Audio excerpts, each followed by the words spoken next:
So welcome to today's episode. We're Elite Growth Partners. So what we do is we specialize in helping companies scale using the theory of constraint. So if you are interested in a free growth consultation, just comment growth in the DMs. So Iris, are you able to start things off? Just talk to me a little bit about some of the problems that you guys solve as a company, and then just some of the things you're responsible for as one of the co-founders on a day-to-day basis. Yeah, so ProCounsel is an AI platform for legal discovery analysis. And the main problems that we're tackling is that the size of legal discovery is becoming too large, that law firms aren't able to handle it effectively. In fact, we see that in 41% of cases, according to research, paralegals and lawyers can't find the information they need within discovery to build a case effectively, which we see is a main problem for the clients in addition to the law firms. We find that because discovery costs are becoming so high, clients are turning down litigating cases. Clients are pleading out at around a 4 times higher rate than they should be. And law firms are making the same calculus. They're turning down cases that they otherwise would have taken because the costs of discovery are too high. So what we're looking to do is make legal discovery more efficient, more accurate, and a more productive, enjoyable process for the lawyer as well, so that we benefit clients, lawyers, and the firm. And I am actually the solo founder of ProCounsel, and I'm also the CEO. I work with my teammate named Atharva Barv, who's our founding engineer. But as CEO and founder, I lead business strategy, operations, financial modeling, business modeling, sales, fundraising, and our CTO, Atharva, more so handles product design, development, architecture, and we also share a lot of tasks in operation and legal as well. What inspired you to start this? It's kind of curious that you obviously saw a pretty big gap in the market. So I'm just wondering what were kind of the moments leading up to that inspired you to found this company. Yeah, so I was inspired by volunteer work I did at the Baltimore Public Defender's Office. I worked there as an intern and volunteer in the summer of 2022.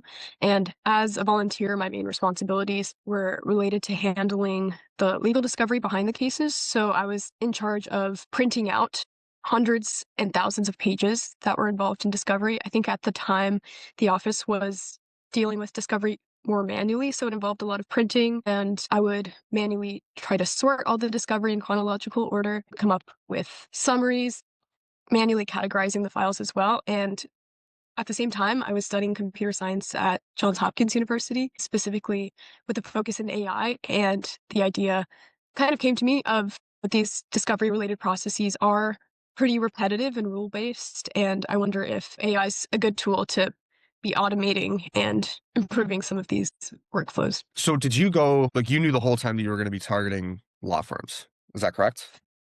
Actually, when we first started out, I envisioned the tool as something just for public defenders, just because I was still so new to the legal space. That's the experience I had. All the connections I had were in public defenders' offices. So that was my original vision.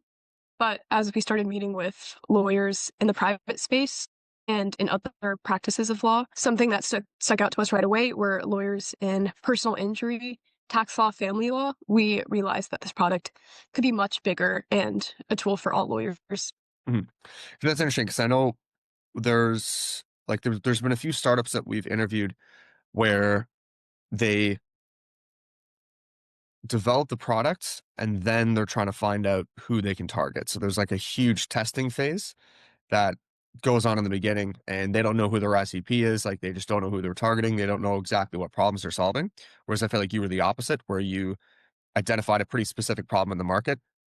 And then that way you started targeting law firms like specifically. And then like, no, obviously, I mean, it sounds like you've gone a little bit more, not broader, but you've kind of opened the circle a little bit for, for areas that you could help, which I find pretty unique. So how did you find those? Like I know you mentioned there's now 5 pilots. How did you get in contact with those pilots? Like what was the process to convert those into pilots? And then, what's the process? What's the plan to then convert those into paying clients? Yeah, so as you mentioned, when you're a startup starting with the need and then building a product around that, that's when you're going to see the least amount of friction and the most organic amount of excitement. So we have We secured these relationships with current piloters through experiences at the public defender's offices themselves. 2 of the 5 pilots are public defender's offices in Maryland, which is a huge win for us because those are government agencies. If we can get the validation that we need from those specific offices, we believe that it'll provide a lot of legitimacy when we scale in the private space. Amongst the 3 other pilots we have running, all of them I built personal connections with at conferences. And over the past year, I attended 3 conferences with the Maryland Bar Association as an exhibitor. So I basically had a booth. I would run demos of ProCounsel. I would talk to whoever stopped by and explain more about the product, but also about the use case of AI in law, because it's still a relatively new concept in the small and solo legal space. And so I found that a lot of lawyers were just interested in the educational aspect of it. But a lot of those really personal connections that were built with conferences and relations with the Baltimore public defender's offices were really what helped secure the pilots. We found that just upon showing a demo, lawyers were able to visualize exactly how this would fit into their workflows. Another strategy that we took was the offer to hyper-personalize and customize the solution to each office's precise needs. So we would make the offer of, if you have any feature that would better serve your workflow and anything that you can think of that would make your life easier, we can implement that in under 1 week. So kind of that prospect is really what helped secure these pilots. And sorry, I think I didn't catch the second part of your question. Was that about scaling So it's just into about paying converting contracts? converting the pilots into like paying clients and then, continuing to deliver good results for them. Yeah, so the current piloters are very interested in adopting AI into their practices. We want to make sure on our end we're delivering a very high quality experience during the pilot process. It's an unpaid pilot, so we give access to the product in return for robust data collection and um, really in-depth feedback, and we want to use that to continue iterating and improving on the product.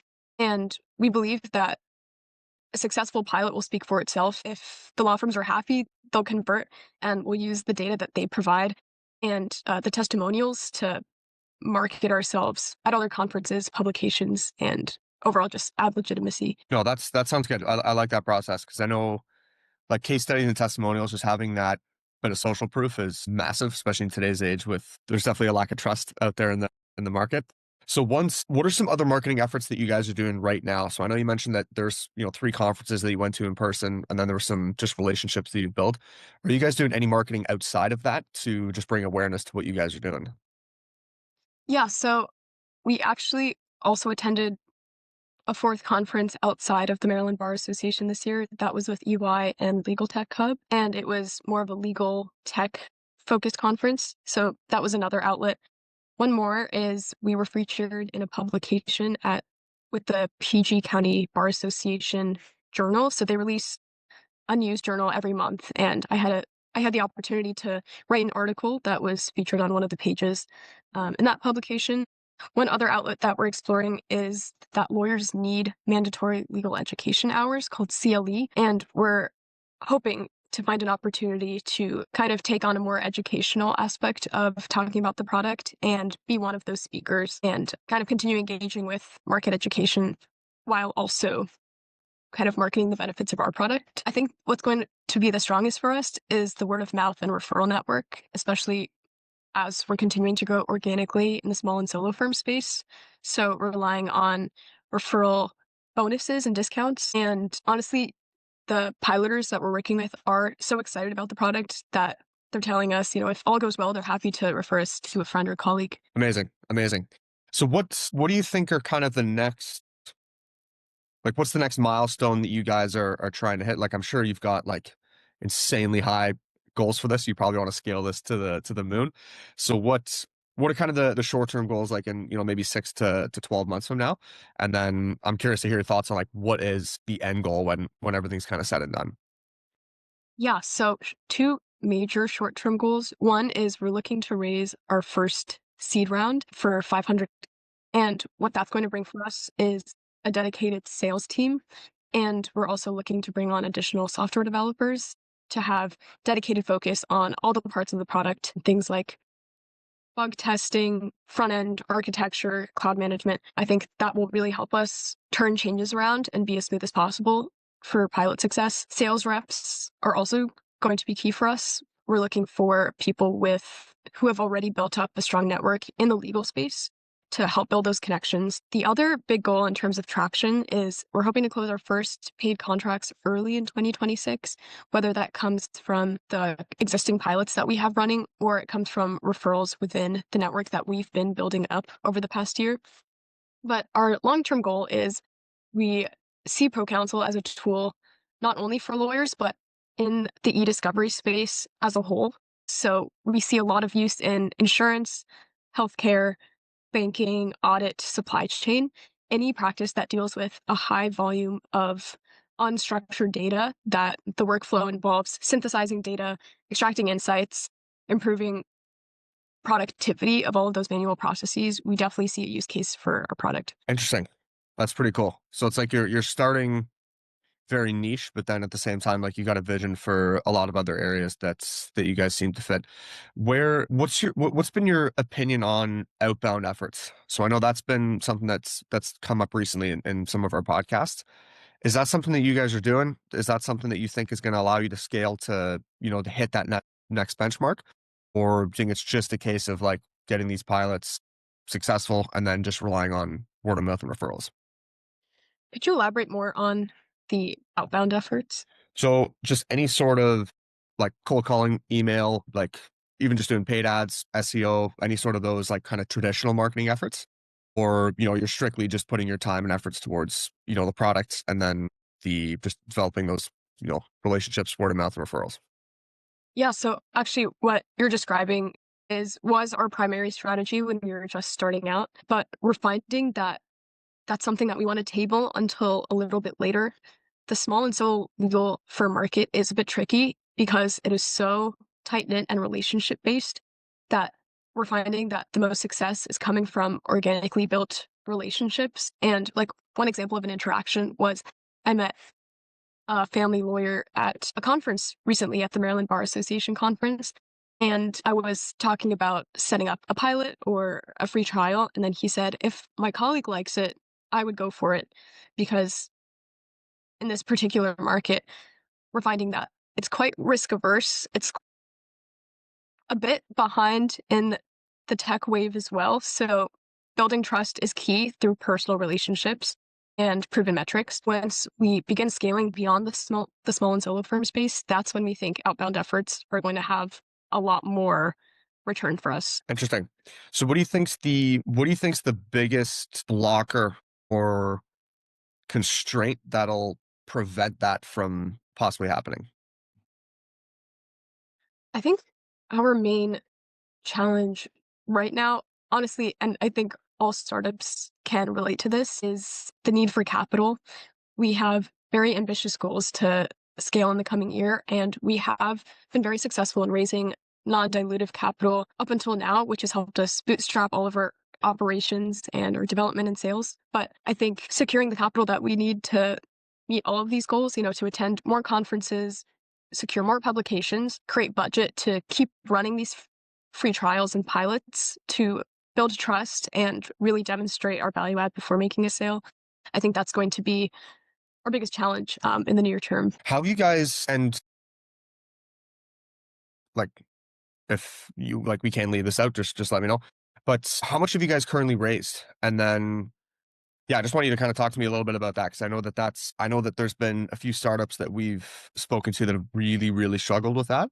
So how have you kind of got that initial, capital to be raised so that you can just at least use that for the necessary resources to be able to just get it off the ground, launch the product, and begin these pilot phases? Yeah, I would say our biggest supporter has been Johns Hopkins University. I founded the company 2 years ago, back when I was a junior, and there are a ton of opportunities open to student founders in particular. And the biggest thing I have to point to is pitch competitions and grants around the country. So we got our first injection of cash from a startup accelerator at Johns Hopkins University, only open to students. That also, not only was that helpful in terms of cash, but the accelerator gave us a lot of training on how to be a first-time founder, taught me business basics, gave me the initial connections in the industry that I used to scale.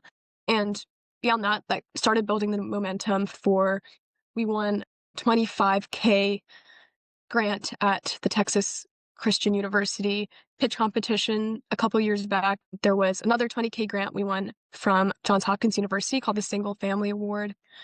There was another 30K one from Johns Hopkins through something called the Innovation Entrepreneurship Challenge. And we attended several pitch competitions around the country, one at University of Arkansas, one at Baylor University, another one at Cary Business School. And all of these opportunities have helped us very incrementally kind of build up the cash that we have in the bank. Another thing is we were accepted into the NVIDIA Inception program and an AWS startup program, which also awarded 100K to vote towards the product. So this helps cover our cloud and architecture costs for running pilots specifically, or just for internal testing. Amazing. So when you think you'll maybe get or you'll start to see a return to where, you guys are obviously cash flow positive and then you're off the ground running and continue to grow and scale this? I Yeah, know, so we've time frames are probably very difficult to to answer, so I don't put you in a tough um, spot. it is, but we've developed a very, very lean architecture, which helps us keep costs low. Our entire product is a closed loop system, so everything is built out of our platform. That has been the biggest driver in keeping costs low. We don't continue to pay an API subscription for LLMs, and we avoid token fees because of that too. So we think as we close our first sales, that's already going to be a huge return for us because of how low our operations are. And we've also kept the team very lean. It's just me, our founding engineer, and one full-time software developer. Awesome. No, that sounds good. So what's been like, have you guys spent anything on marketing? Or I mean, strictly this has just been, the conferences and just building those in-person relationships? Yeah, the primary marketing costs for us have been securing spots at conferences and publications. Mhm. I very much want to, in the coming year, expand our sales and marketing budget significantly. And my first priority, as soon as we raise, is going to be hiring sales reps and investing into SEOs and paid marketing. Hmm, for sure.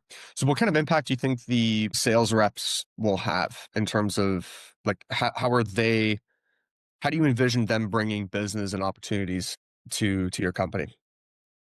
I want to target sales reps who already have connections in the legal space. Mhm. And what I envision is kind of just an on boots on the ground sort of strategy of developing a sales team, maybe who would work on commission in early stages, but someone who can rapidly bring in the leads. And what we've been finding in the past is that the demos really have been speaking for themselves. Lead generation, I think, is our main challenge right now because I am personally not in the legal industry. I come from a tech background, and so does my teammate at Tharva. So I think bringing in those leads, and then we take it from there in terms of demonstrating value of the product and allowing its value to speak for itself is going to be our strategy. So I'm curious, like when you guys do these demos and you then convert those into pilots, do you find that that's a pretty high conversion between, you give a demo to somebody and then you convert them into a pilot? That is a pretty high conversion. Mhm. Um, we have been finding that, or honestly, it's a process that we've refined over time. Now we find that it's a high conversion rate. In early stages, that was a challenge that we were still figuring out. But something that we can do to improve that rate is beforehand, we make sure to have a very in depth conversation that aligns with customer discovery a bit more. So asking what the precise challenges of that particular office or lawyer is, what kind of data they deal with, what the demands of their practice are, do they have experience with other AI e-discovery tools? And that has helped us customize the demo that we show to each lawyer every time so that they can exactly envision themselves using the product in their workflow. In the beginning, we kind of had a more one size fits all standard demo that we would show to several lawyers, but we were finding that not everyone was able to see the value from that one generalized demo. So yeah, over time, we've been refining the process and the conversion rate now is pretty high. Cool. No, that's impressive because I feel like there's I feel like there's naturally going to be a pretty high conversion rate from pilot to paid clients for you guys, just given what you've kind of spoken about so far. So I think it's pretty exciting for the next couple months, giving you guys that five. Like I think you got a varied opportunity at converting pretty much all those.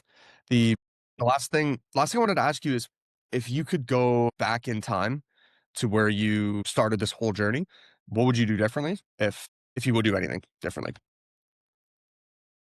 I think that's definitely a tough question. There have been a lot of missteps in the process. I would say we actually started off with a slightly different project in the beginning. We always knew we were building an AI tool for lawyers, but what that looked like has very much changed alongside the capabilities of the tech that's available. Yeah, so a lot of missteps there, a lot of missteps engaging with new teammates or money that wasn't very well spent. And I would say even though those missteps exist, this is a bit cliche, but those really have been the lessons that bring us to where we are right now. I think you can't really develop that sharper eye of how to go about building a startup unless you've seen and experienced what didn't work in the past. So I think ultimately all of those challenges or negative experiences have made us a lot more robust, and it's created the momentum we have right now. I think if we didn't encounter the missteps, we might have still been going down the wrong path forever. But yeah, I think overall, I'm glad that it's been a learning opportunity. I couldn't agree more because I know, like, just from our side, like when we were obviously founding our company, like the biggest things were from the biggest mistakes, unfortunately. But like you make these mistakes or whatever it is, but then I feel like the lessons that you learn from that allow you to become so much better long term. So I mean, it sucks. You obviously have to go through like making all those mistakes, but I think in the obviously in the long run, it ends up working out. So I appreciate you coming on. It was good to kind of pick your brain on a couple things and see, obviously where you see some opportunities for growth and just learning some of your opportunities and strategies that you guys have.